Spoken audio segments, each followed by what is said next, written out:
So you guys do this every month? I was excited because you guys had a northern visitor here in Lorraine. Did you all get to see the snowy owl that was hung out there for the winter? That's pretty cool. I'm glad you got to see that. Greetings from the Cleveland chapter of Audubon, and we're going to talk tonight about one of my favorite groups of birds, and some of you out there know more about them than I do, but we can learn together and remind each other of some things that maybe we forgot about, and go from there. So I had a speaker set up there so you could hear some of the owls while you guys were settling in. And I just wanted to let you know that sometimes I start this talk off saying good morning because most of these guys are going to work right now and we're settling down for the night. I just like this comic. They work the shared third shift. So what I always thought is why are owls interesting? Because they're mysterious, nocturnal, predatory ways. Humans have been interested in this type of bird since recorded history began, and probably even before. This is a 30,000-year-old drawing in the Chauvet Cave in France. It's probably an eagle owl because it's pretty large and it has the feather tufts. 30,000 years ago, this was artwork. And this was probably snowy owls because think about the time, 30,000 years ago, that was near in the Ice Age, so the snowy owls were abundant. You know, owls for us have always been superstitious. Sometimes they're signs of good luck or calamity. Sometimes they're signs of evil. Sometimes people think they're visitors from the underworld or messengers from the beyond. Here's some 5,000-year-old art from Egypt. And then Athena is almost always accompanied by owls, goddess of wisdom. Some people think that owls are not the wisdom ones. Actually, if you know owls, they're really not the wisest bird, but they're good at what they do. That owl that Athena was holding was likely the little owl, which is a European bird. And they're smaller than our burrowing owl, but they're very closely related.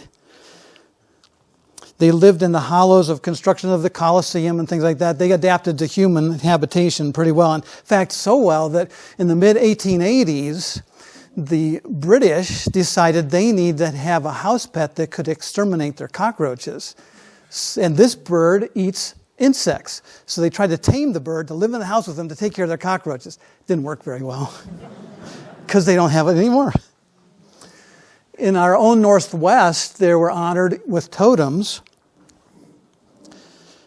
Some of the tribes in the Northwest believed that if you were passing on and you were a brave warrior, you would turn into a great horned owl. If you were a timid warrior, you would be guided to the afterlife by a barn owl. The Cherokees, their word for owl translated into English means witch. So they didn't think the owls were very helpful. They thought they were clever tricksters. And some of the Northwest tribes, too, they believe that if you heard the owl, they say if you heard the owl call your name, you're getting pretty close to the happy hunting ground. So you don't want to hear the owl call your name. Even today, we're have artwork that kind of puts the owls at a celebrated level. That's a nice small one. That's a little more realistic. Yeah, it's kind of a large one. But I have this next one. This is the one I got. I'm just kidding. I don't have any tattoos, but I can't imagine that on your chest. Even Disney celebrated the owls with the Winnie the Pooh character, Owl. And some of the sports teams, well, actually, the professional teams, I don't know why they don't get it. I mean, we've got Cardinals, we've got Blue Jays, Seahawks, and the Eagles. I probably shouldn't show that one, sorry. Well, you have to have been around 1996 to remember that. I think most of you do. But the colleges, now they get it. Temple University has an owl mascot, so does Rice. There's actually about 10 or a dozen universities that have owls as their mascot. And in France, they have a saying called "c'est chouette." I don't know if any of you speak French here, but that means it's an owl. But what that means, translated to English, it's a phrase and it means, well, from my era, we say cool or neato. And maybe the kids today, they would say awesome. But if you hear say chouette, that's what the French say when they think something's pretty neat. So I wanted to remind you of the fantastic adaptations that occurred so that these amazing creatures could be so successful in earning their living after dark. There's a lot of things that had to happen for them to do this. I'm an optometrist by trade, so this really fascinates my eyes. If you think about a great horned owl, it's about 22 inches, 23 inches tall. Its eyes are so large. If you translate it to me, my eyes would have to weigh about 4.5 pounds because it's 5% of their body weight, their vision apparatus. And think about a human eye of 5.5 pounds. That would be huge. In fact, those eyes are so big they can hardly move in their sockets. They can wiggle a little bit, but they cannot move in their sockets. They take up so much space. I want to go back one more time. So we used to think that owls could see 40 times better than humans after dark. Now we think it's about 100 times better than humans. But they have to have light. Some people think owls can see in the dark. They can't see in the dark. You guys can't see in the dark. Nobody can see in the dark. Because the definition of vision is light coming through the pupil, hitting the retina, and stimulating vision. So if you took them to a deep, dark cave where there's no excess light, extraneous light, they couldn't see either. But they have other tricks. Anyway, the owl's eyes are amazing apparatus. Now we're going to talk about their hearing, and that's why I have these pictures of the facial disc of, the facial disc of the owls is like a parabolic mirror, and they can control skin muscles to change the shape of this disc in order to focus sound. It's thought that owls can hear a difference between the two sides in 30 millionths of a second. That sounds like a lot, but what does it mean? Do you guys know what a million is? I mean, you know the number of million, but what it represents? I have trouble with that. When someone says a million, a billion, trillion, what is that? It doesn't mean much to me, but here's what I think about. If you take single dollar bills and stack them one on top of the other, 100 or a million of them would be the tall as a 35-story building. Now, if you take 30 of those out, that's a 30 millionths. So not very much. And the reason that's important is because when owls are hearing things, they have to be able to tell which direction it's coming from instantaneously. So those parabolic discs act kind of like this. You guys have all put your hands up like this to hear a little better. The original hearing aid was the same kind of thing. And I wanted to show you the opening inside one of those discs. Their ear openings are right near their eye, but they're asymmetrical. If you look at this, there's one ear opening, there's the other. Not all species are built like this, but many of them are. And so that's where that 30 millionths of a second difference in sound entering the hearing system makes a difference. They can orient properly as to where their prey is. Now some of their weapons. This is a great horned owl. Look at those talons. They're an inch long. Some of the studies show that the grip of a great horned owl is approximately equal to the bite of a Rottweiler. So if you get snared by that, you're not going anywhere. And it's pressure that will subdue their prey. If you look at an owl's beak, you think it's quite a bit different than most of our other birds of prey, but if you take the feathers off of this, it looks like a normal, regular owl bird of prey bill, made for slicing and biting. These feathers that surround the bill, they're very tactile sensitive, and when they capture prey, the prey is wriggling around, and those feathers can detect instantly how the bird should place its bite in order to subdue it more quickly. They usually like to damage the spinal cord. So everybody thinks owls are related to eagles and hawks and other birds of prey, right? I mean, they look like it. Don't you think that? But this is an example of convergent evolution, because take a look at this bird. These are whippoorwills, which are in the nightjar, the goatsucker family. I mean, they look a little bit like an owl, don't they? No, I have to talk you into that one. How about the Chuck-Will's widow? Maybe a little bit more. But now let's look at an Australian bird, the tawny frogmouth. These are all in the whippoorwill group. So it is thought that owls actually evolved from this group. But these are nocturnal birds. Look how big their eyes are. So they're related to other birds of prey, but not as close as you might think. They're more closely related to the goat suckers. Probably a lot of you think this, they must be very rare. Here's why you don't see them. Can you see the owl here? Their cryptic plumage makes them blend right in. That one? That's a little easier to see. But how about here? You could probably walk right by this one, right? There he is up close. So I put him in the same picture. This is from McGee Marsh. But you could walk by him. The nice thing about McGee, all you guys been there? You've got to make the pilgrimage if you haven't. The nice thing about McGee is when someone spots the screech owl, for instance, they'll stay there until the next person comes up and says, there's a screech owl. Then they move on. This one stays. And they say, there's a screech owl. Everybody gets to see it because we all share the sighting of the rare bird. Here's one that you can see sort of. It blends in pretty nicely. Easier to see there. But again, you might walk right by this bird and he's watching you. How about this one? So there he is bigger, and now to compare. They're pretty clever too with their camouflage, because here's the same bird in the same cavity, and here he's watching, but then he knows he's discovered. He closes his eyes, and look at how well he blends in. Isn't that amazing? They know how to do that. So see if you can find the owl here.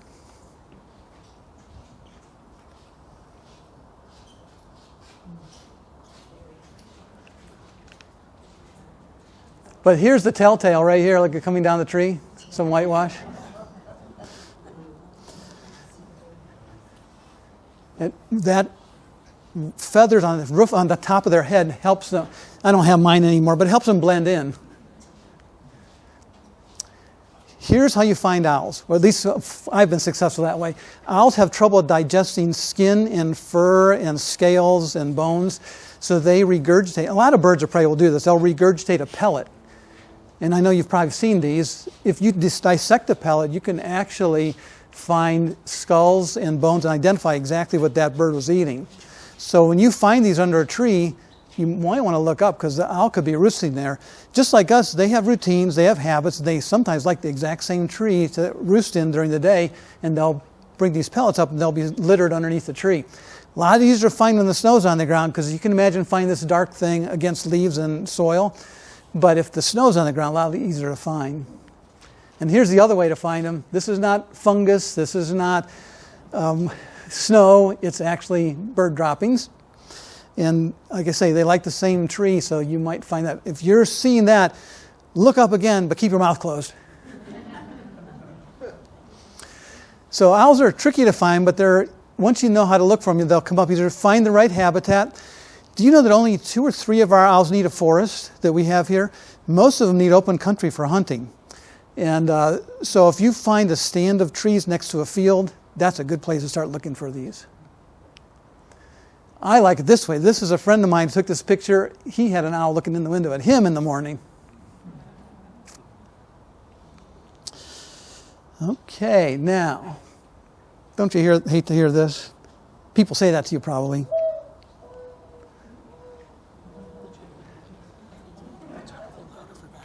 Oh, sure. I'm sorry. I'm sorry if you couldn't hear me in the back room. Thank you for reminding me.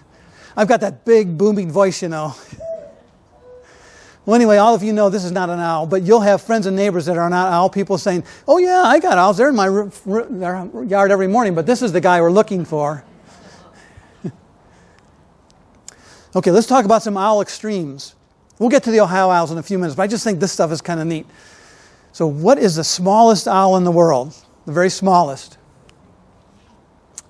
It's our own elf owl. We don't have them in Ohio, but in the United States, we have the elf owl. These guys are tiny. They're tiny. I've never seen one in real life. Probably some of you have, but I've never seen one. I want you to hear the hoot of the elf owl. That's as big as they are. You guys all know they're white-breasted nuthatch. They're on your feeders right now. Well, in the daytime. So they're only that big.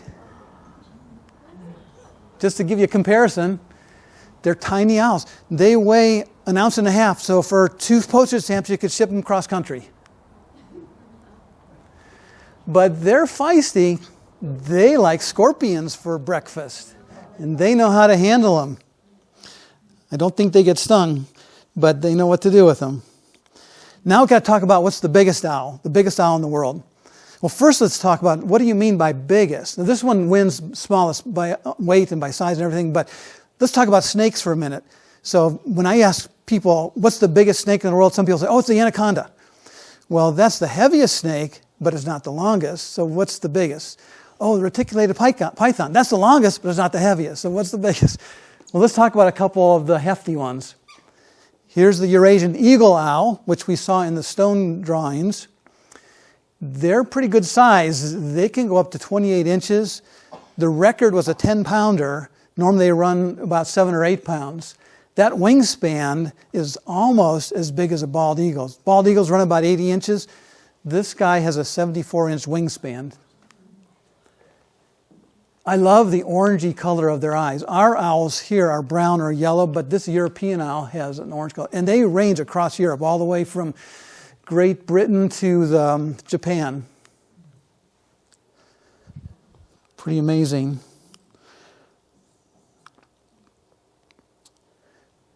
They've been around a long time. Okay, so now this is the heaviest owl, very rare owl in Siberia, Japan, the Blackison's fishing owl. They regularly run about 10 pounds. They're a little shorter than the eagle owl, and their wingspan's a little shorter. But they are fishing owls. There's a baby. And there he is with a fish in his mouth.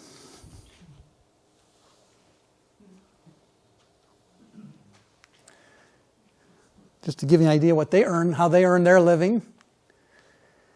The longest owl, that's one of ours, the great gray owl. Not Ohio, but our great gray owl. But these guys are kind of foolers because they're 33 inches length. Now, when we say length of a bird, it's misleading because when we talk about length of a bird, we're talking about a dead bird lying on a lab tail, and they stretch the beak out this way and the tail out this way, and they go from tip of beak to tip of tail. So when they're sitting there, they're not really 33 inches, but that's just how we can record the sizes of them. Their wingspan's up to 60 inches. Is that the view you had, Paul, when you saw your great gray? Okay. All right. But these guys run about 2 to 3 pounds. That big of an owl, 2 to 3 pounds. There's a lot of feathers there. There's this ball of feathers. But you know what? They have to have that insulation because they live in the North Country. This is, let's listen to the owl call.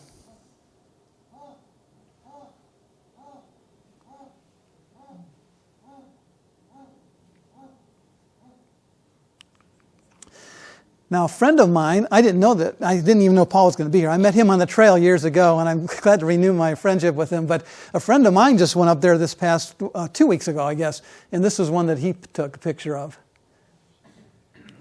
And he caught one flying, too. So pretty neat. Sax-Zimbog, is that what it's called? Sax-Zimbog, yeah. So this one has caught their favorite food, a vole, where they can plunge through the foot of snow to capture. And I always like the caption here. That's the last view many voles have of this world. Well, I shouldn't say that because the vole proteins turn into the owl protein. Then they get another view. Okay, so in the United States, there have been recorded 22 species of owls, 22. Of those 22, 3 of them were extremely rare, way off course, wandering. They probably were intoxicated or something, but somehow they ended up here.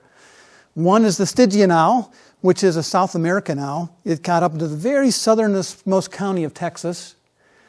One is the mottled owl, same thing, Latin America, South America, just in the very southern county of Texas. And then one is a oriental scops owl, which just made it into one of the Pribilof Islands off Alaska. So they're counted as being recorded in the United States, but they don't usually live in this country. I bring those up because that 22 takes down to 19 owl species that live in this country regularly. Of those 19, 12 of them have been seen in Ohio. So let's talk about some of the rare owls documented in Ohio. And you're not likely to see these. You may never see them here again, but they have been documented. And first one is the boreal owl. It's kind of related to our saw-whet, which I'm going to compare them later for you. But the boreal owl is a little bit bigger, and they're very nocturnal. So you can imagine a small owl that's very nocturnal. It could visit here, and we don't even know it. Another one's a northern hawk owl. Now, this one actually is sometimes more of a twilight owl, but again, rarely seen. Someone called me the other day, and they are sure that they saw a hawk owl over in Cleveland. But again, more of a northern species. We don't usually have them here. I think, let's see, I have a note here. They've been here seen in 1957, most recently in 1978 in Lucas County. And it hit a window, and the rehabbers there, Paul was telling me there's a rehab place here. But the rehabbers in the Toledo area were able to release this owl after it was recovered. We had a burrowing owl here in Ohio. And now, you know, those of you that visit Florida, there's a population there around Fort Myers. Then there's a blank area. Then out west in the southern Great Plains, they're pretty abundant. But they're known for wandering, especially the young ones. But the last one seen here was in Ottawa County in 1944. So you're not likely to see them, but it could be happening. And then the great gray owl. I think the one was seen in 1947 in Ottawa County. Do you guys ever go out to the islands, Lake Erie Islands? So as you're approaching South Bass Island, there's a little kind of, sometimes it's a wash, sometimes it's above water, called Starve Island. Milt Troutman saw a great gray on Starve Island in 1947. Do you know who Milt Troutman is? He was a birder, but also he wrote the book on fish in Ohio. All right. So that takes us from 12 to 8 regularly seen owls that you can see every year in Ohio if you're in the right place at the right time. 8 species. We're pretty good on that. Let's compare ourselves to Michigan. Oh, well, not to Michigan. Yeah, okay, Michigan. If you look at Ohio and all the contiguous states, everyone has less than 12 species recorded except Ohio and Michigan. They're tied for that. So anyway, we're down to 8 species because those other ones we mentioned you're not going to likely see. But we'll talk about the first one. He's migratory, and you guys saw him already. Some of you got to see him. The snowy owl. They're amazing. They're actually our biggest owl. They're only here in the wintertime. Some have stayed as late as April or May. I don't know. Is your owl still out here off Lorraine Harbor? Do you know? Is it still here or is it gone? I know the ones I've seen this year in Middlefield and on Burke Lakefront Airport, they're pretty much not there anymore. We used to think that they just went back north. But now it's been learned that snowy owls will follow the ice sheets. They have to eat something. Of course, they like rodents, but they eat ducks and they eat gulls. And so as Lake Erie freezes, they follow the edge of the ice because that's where the ducks are concentrated. It's pretty easy to reach out and grab a duck right next to you. And then as the lake thaws, they might come back to shore, then they go up north. But there's a really neat project called Project Snowstorm. I put this one up because I'll get back to that in a minute. This one is on electrical wire. I mean, it seems odd to have a snowy owl that comes from the Arctic to have to deal with all these obstacles that are totally unfamiliar. Turns out that through a study called Project Snowstorm, most of these are juveniles that come to see us, and that's because the good hunting grounds in the Arctic are not rich enough to support the juveniles. So the adults that have that territory, they push them out and say, these are my lemmings, you guys got to get out of here. So they come south, and by the time they get there, they're often emaciated because they don't hunt very well yet, and it's such unfamiliar territory. You can see why they're colored the way they are. Females and juveniles have a lot of brown spotting. But this Project Snowstorm I was talking about, so they banded these snowy owls and they tracked them, and they found out that some of them actually do go back north, come back south, go back north again. So they're doing a lot of nomadic wandering in the wintertime. They're almost immaculate white, an adult male. Oh. That's the hoot of the snowy owl.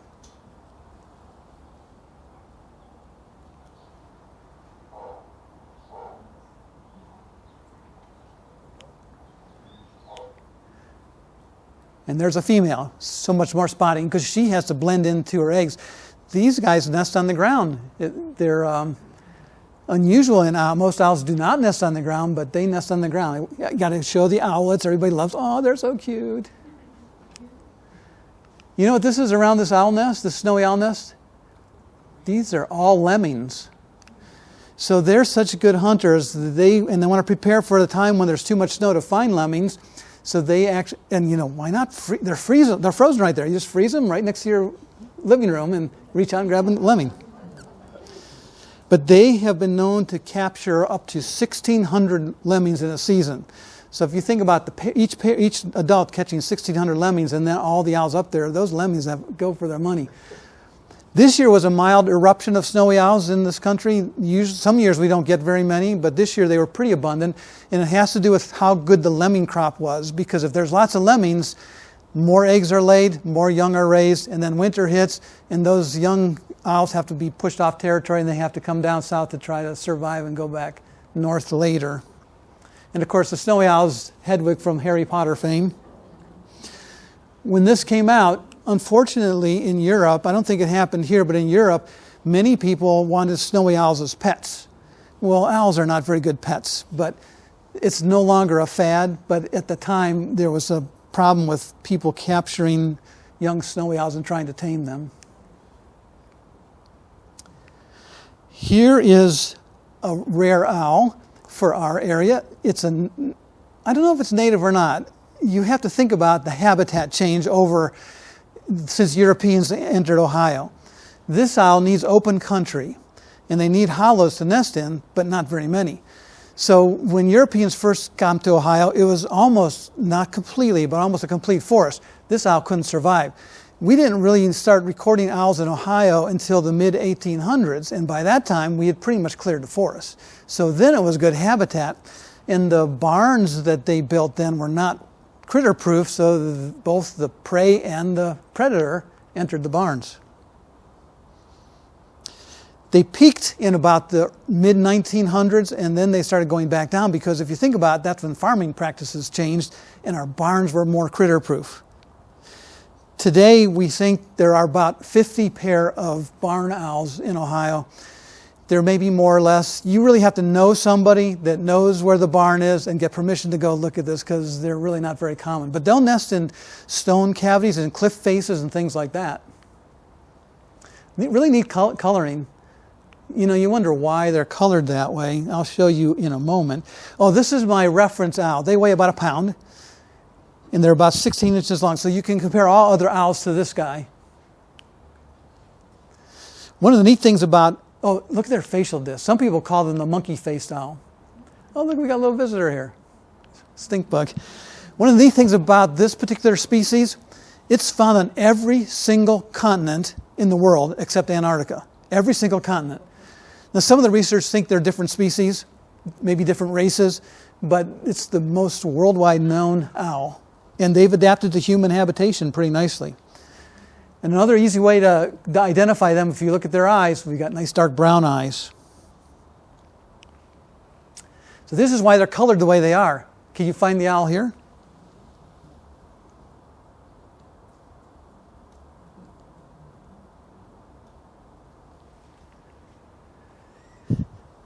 There he is. Get rid of my...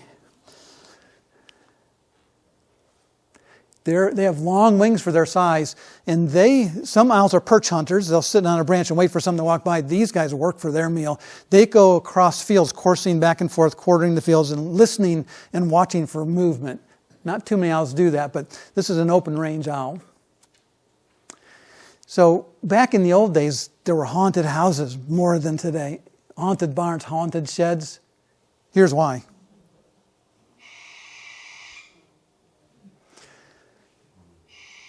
So that's the hoot of the barn owl. But can you imagine being a kid at night, going into a barn, and there's this white thing fluttering up there, and this noise screaming at you? You would think it's haunted.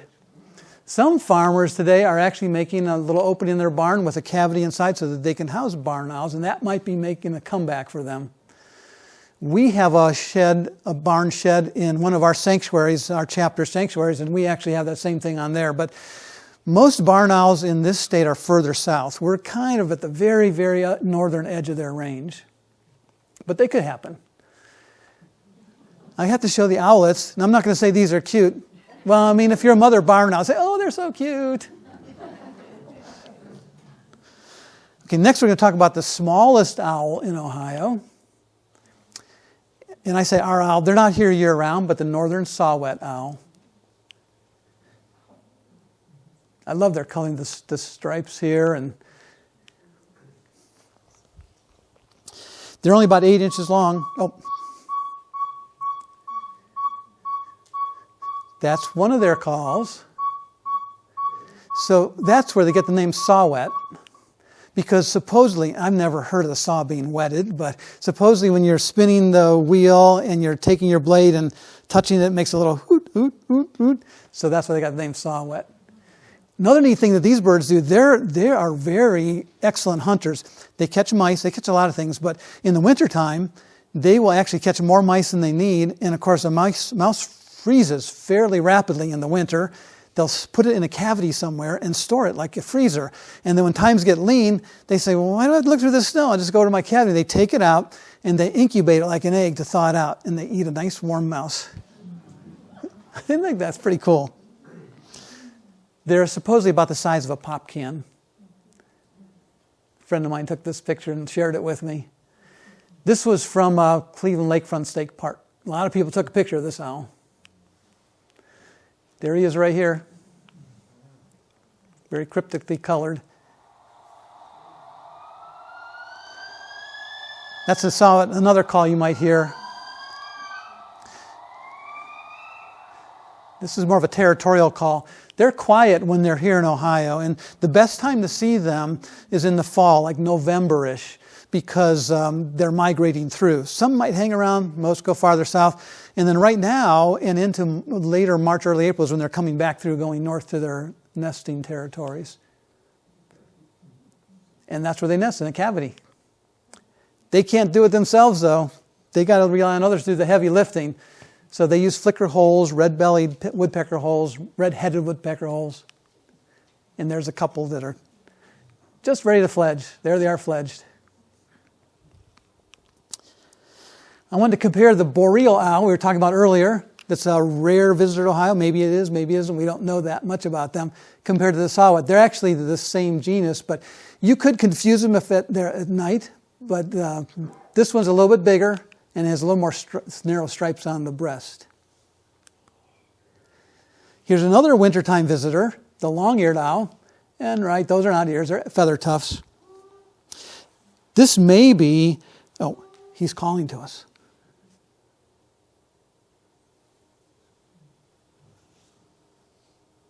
He was. Let's try that again.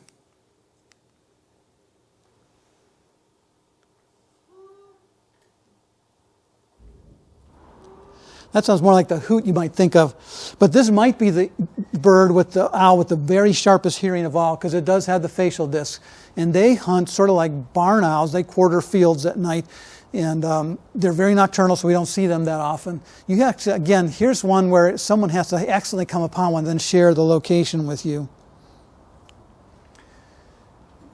Might think it's a great horned owl. If you saw them side by side, you would never make a mistake, because this one's so delicate and frail compared to the robust great horned owl. But if you see it not next to one, you might think it's a great horned. I'll show you some ways to tell them apart in a moment. But they look exactly like a stub on a tree, so it's easy to walk by these guys.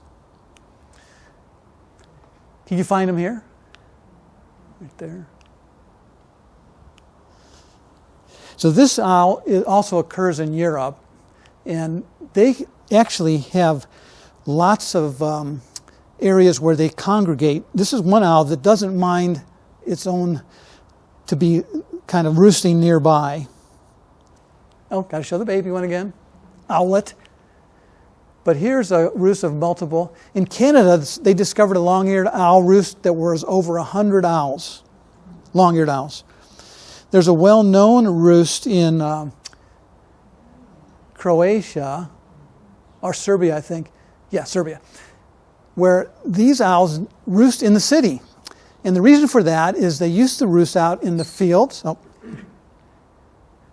And the farmers cut down all the trees. So now where are they going to roost? They have to find a place to roost. So they will commute into the city for the night, for the daytime, hang out in the trees. People saw them there, they didn't disturb them. And then they go back out into the fields for their nighttime work. Be kind of cool to see that many long-eared owls, because you know they're hard to find.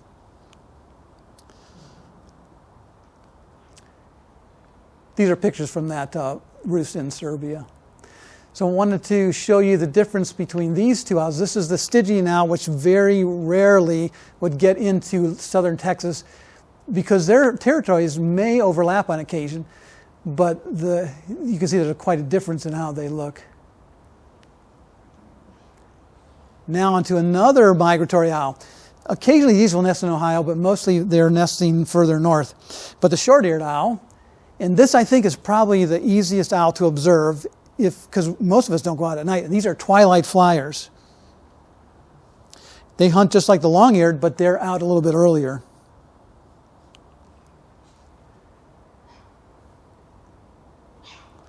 That's the hoot of the short-eared owl. So this owl also is on every continent except Australia and Antarctica. So it's pretty widespread.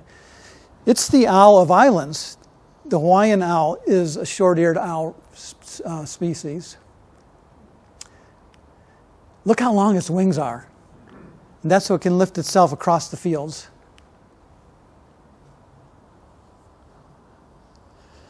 They look for movement. Now, when you're trying to identify owls on the wing, it's kind of hard sometimes. Sometimes you just have to say, oh, it was an owl. But you want to know what species it was. It's kind of hard. But if you look at this short-eared, you get the right angle, they have an elbow patch that's dark and they have black wingtips. So let's try another one. Oh, wait. That's not an owl. It kind of looks like one, doesn't it? I learned this as a marsh hawk. You guys know it as the northern harrier. But they are very similar. In fact, they share the same niche, except this one, the northern harrier, is daytime, and this one is twilight and into the evening. So hopefully they don't cross paths very often because they actually are after the exact same resource. If you compare them, I mean, if you take a quick look, they might say, oh yeah, it's a harrier, but it could be this guy out early or it could be this guy out late. So make sure you take a good look at them. They sometimes do encounter each other. There's competition for that vole that they're looking for, and so they will defend that right. Look who won. And again, this one's turning its head to find out how far the photographer is away from him, whether it should fight or flight. They're ground nesters and ground roosters, so they don't need to go in the trees at night. They'll roost on the ground among grass and brush and shrubbery. And here's the nest. So those are ones you could encounter during migration season. But that leaves us with 3 species. And, well, we got the barn owl over here. And I notice you have a great horned screech and barred owl right back there on the wall. So you've got all these species represented right here in this room. So we'll talk about the great horned owl. This guy, you do not mess with him. This guy coyotes don't mess with him. I mean, there's nobody in the woods that wants to take on this guy. And you guys shouldn't either. If you see a downed great horn, let a professional do it. They've got weapons, and they're nasty. I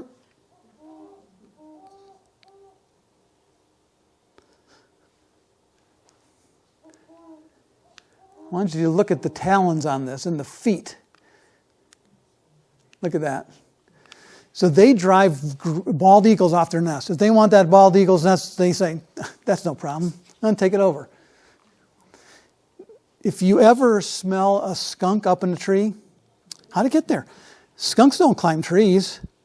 This guy doesn't mind taking a skunk. That's one of their prey. So let's kind of compare the great horn and the long-eared. Great horned owls have a white patch under their chin. It's not here. These guys have a lot more stripes. These guys have more bars. I'm talking about stripes being vertical, bars being horizontal. If you look at the arrangement of the tufts on the head, these are closer together and they're longer. These are a little wider apart and they angle out a little bit more. So you really shouldn't make a mistake, but if you're excited and you see this thing in a tree, you could make a mistake, especially if they're not right next to each other, which they're not likely to be.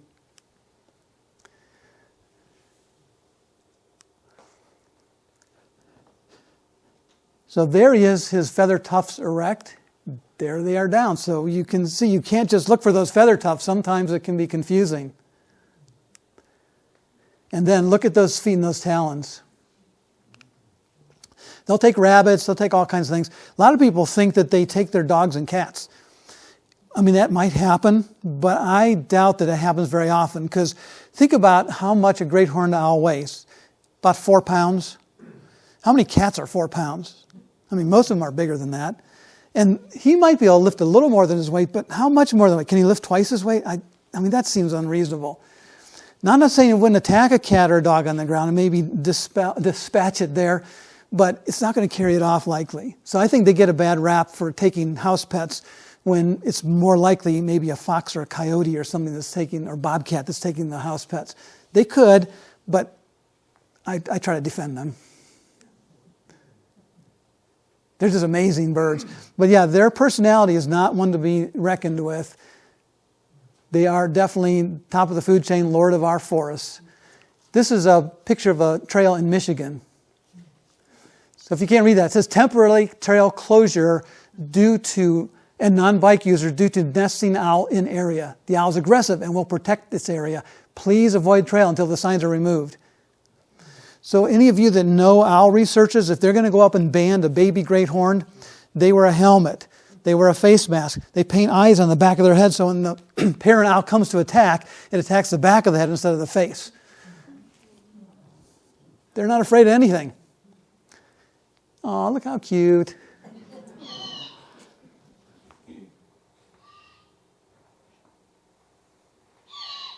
So I've heard this in the woods at night in the springtime. You guys may have too. So my thought is, it's a horrible sound. And if you had something making that sound, you'd stuff something in it too to quiet it down. So they're feeding their babies. This is Sandy Ridge, you guys, last spring. And I got this picture in Sandy Ridge. So you can see a great horned owl doesn't necessarily need a cavity. In fact, most of the time, they'll take over a crow's nest or a squirrel's nest or a broken off snag. But that nest was barely big enough to hold this female. Her whole back end is practically hanging over the edge. Did you get to see that Sandy Ridge? Because it was pretty well known. They're one of our earliest nesters. They're on eggs right now. They can keep the eggs at 90 degrees with snow on their back. So they're out there incubating right now. I do lead owl prowls, but here's one of my rules, and I know some naturalists don't pay attention to this, but I think it's not right to try to call owls between February 1st and August 1st. And the reason for that is this owl, if she hears an invading owl, she's going to leave that nest to defend her territory. That leaves the eggs open to predation, to temperature changes, things like that. They have better things to do to answer a false challenge to their territory. So I think it's wrong to do owl prowls between February 1st, because that's when you can be pretty sure they're nesting, and August 1st when those young are on their own a little bit more. The rest of the year are fine to do. I like to do it when the leaves come down, because if you call them in when the leaves are up there, you can hear them, but you can't see them, because they're up there watching you, but you can't see them. So August through end of January is a good time to call. This was in Brecksville. We discovered this little cavity where great horned owls, there were 2 in there. The siblings said, it's too crowded in there, I'm getting out. And that wasn't the only problem. They had noisy neighbors upstairs.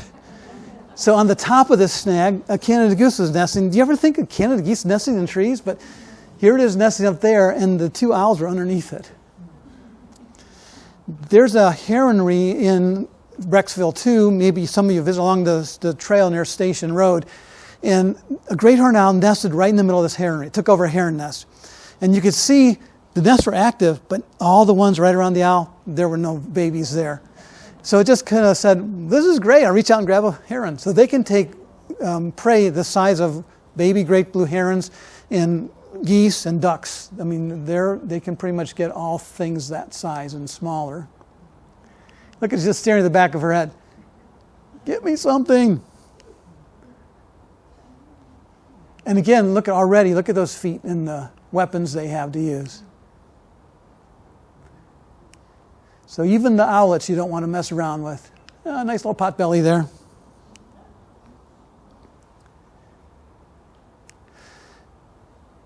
There's a couple. See, this in the springtime when the leaves start coming out, they're out of the nest and they're bouncing around, so it's a little harder to find.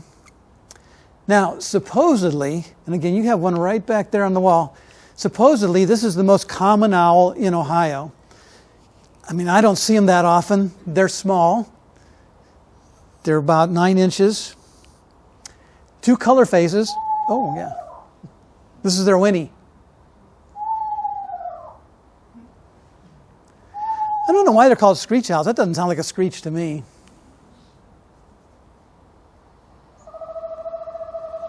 And that's their contact call.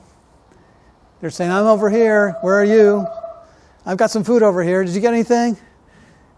They typically don't roost in the same cavity, but they both will roost in cavities. They have a nesting cavity, and then they have a roosting cavity, and they try to stay in contact with each other. There's the gray phase, and this one was the red phase. We have both here, but we have more commonly gray. Down in southern Ohio, it's more commonly the red phase. But they can occur together. That shows you how the size of them. So a couple years ago, it was late summer, and a reporter on the news was saying there was found a nest of baby owls in this mailbox. And they showed them, and it was this size owl in the mailbox. So that's not a baby, that's a full-grown screech owl. But the reporters put it on TV. It was like, oh yeah, we got a nest of baby screech owls. So here's the owl taking over. This guy probably worked for days and days. And this guy says, oh, thank you.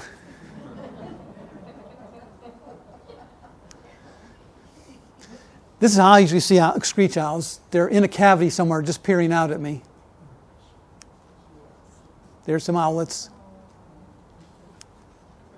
There's some screech owls up in the tree.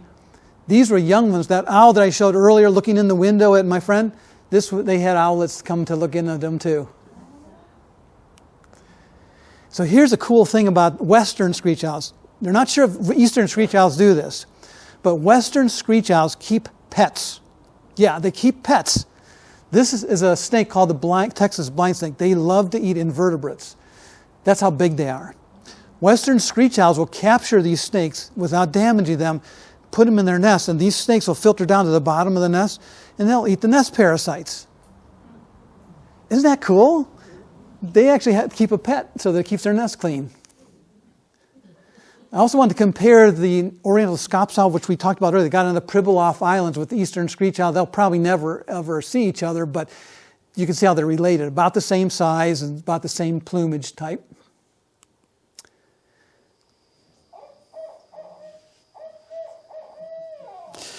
Here's my favorite owl of all. I don't know why I like them. Maybe it's their big brown eyes. And you know that's the Who Cooks For You song, of course. You've all heard that. They're so stimulated by sounds like that. Sometimes dogs barking will set them off. Sometimes you slam your car door, that'll set them off hooting.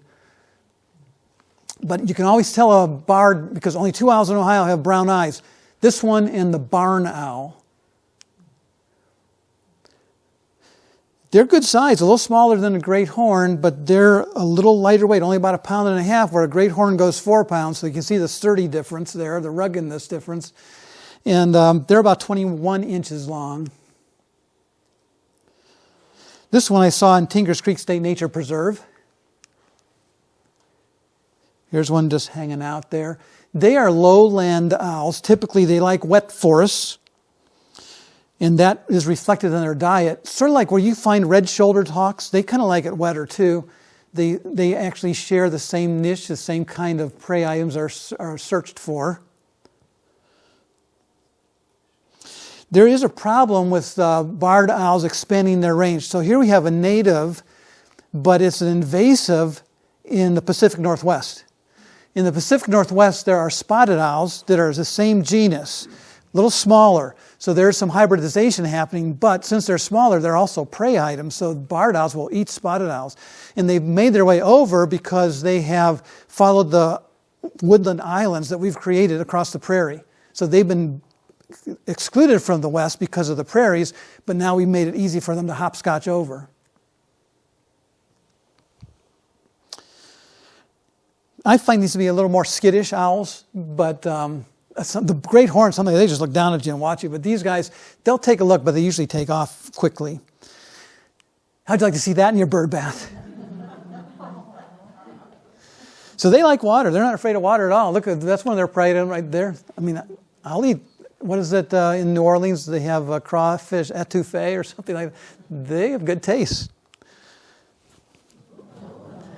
They eat frogs, they eat snakes, they eat a lot of different things. And there's one fishing. I know he's fishing because there's the next picture. So they're of a wide variety diet. There he is sitting on his front porch. Most of the times I've seen barred owl nests, they're just like this, or a branch had broken off and there's a cavity that was formed. They do like cavities. I don't know that they need cavities, but they do seem to like that the best.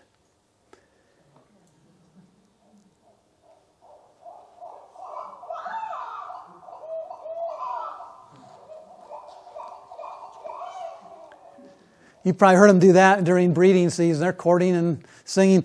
This is the sound that the pilgrims and the settlers thought haunted the forest. There are spirits out there inhabited by witches and evil spirits. Somebody sent me this one. So if you ever want to make sure, young owls look a lot alike, a lot of downiness, but if you look at the eyes, here's brown eyes, so it couldn't be a great horn, it couldn't be a screech owl, it couldn't be a long-eared, it couldn't be a short-eared. It's got to either be a barn owl or a barred owl. And look at that bill. So that kind of leads you toward the barred owl. There they are.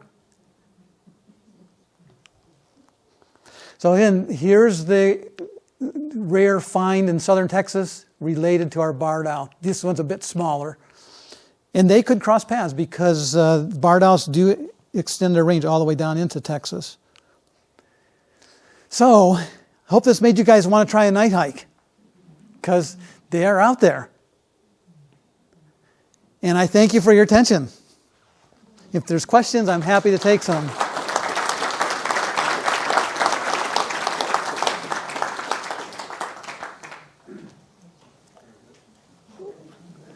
We're just like the owls. What? Now we got the light now. But I was impressed that every one of our common species are represented in this room with the barn, barred, screech, and great horn right there. It's pretty cool. You guys got a great place here. Are owls affected by starlings? I think if the owl wants that cavity, they're going to take it. I have a screech owl box in my yard, and I have a screech owl, not this year, but has gone in there. But I have to keep the starlings out because they will go in there. I don't know how aggressively they would go after it. But yeah, that is a problem because the right size hole and the right size nest. I do the Kestrel program for. Oh yeah, again, that are huge. They're a problem. Yeah. A huge problem. Yeah, with the smaller birds you can keep them out by size, but that opening, right? Yeah. I have wood. That's right. Good. You guys were attentive, and I guess I answered all the questions during the talk. Thank you for having me, and again, greetings from the Cleveland chapter to your chapter. I'm very impressed with this place, and you guys have a great place to meet, and thanks for inviting me. Thank